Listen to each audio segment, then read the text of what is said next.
3 semaines de grève et des journalistes qui restent soudés dans l'épreuve de force que leur impose Vincent Bolloré. Le principal actionnaire de Vivendi, propriétaire de Canal+, veut imposer à l'antenne un de ses proches, Jean-Marc Morandini, mis en examen pour corruption de mineurs. Un parachutage désastreux pour la crédibilité de la rédaction, qui redoute aussi de perdre son indépendance par rapport à la direction de la chaîne. La première alerte est arrivée en octobre 2015. Nous avons reçu des images tournées en Guinée, des images d'une construction d'une salle de spectacle qui appartient à Vivendi. Et ces images, personne n'était au courant qu'elles devaient arriver à iTélé. Donc ça nous a alertés. Les images n'ont pas été diffusées sur l'antenne d'iTélé.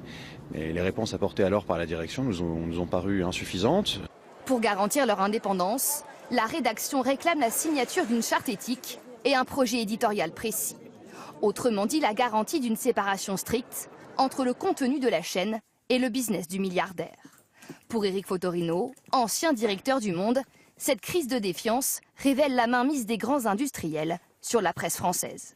Je pense qu'aujourd'hui, on peut dire que toute la presse française est sous contrôle par des investisseurs qui n'avaient rien à voir avec la presse, qui n'ont pas, j'allais dire, d'affection particulière pour la presse, mais qui y cherchent en revanche une influence. Lorsque leurs propres intérêts industriels ou lorsque leurs couleurs politiques ou leurs champions politiques sont en lice. Alors là, à ce moment-là, au moment des élections en général, on voit bien comment les actionnaires se remanifestent auprès de leur rédaction et c'est très compliqué pour un directeur de journal de résister au bon vouloir ou plutôt à la volonté politique de son actionnaire.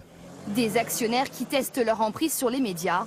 L'année dernière, Vincent Bolloré, lui, avait tenté d'empêcher la diffusion sur Canal+ d'un documentaire mettant en cause le Crédit Mutuel, un de ses partenaires financiers.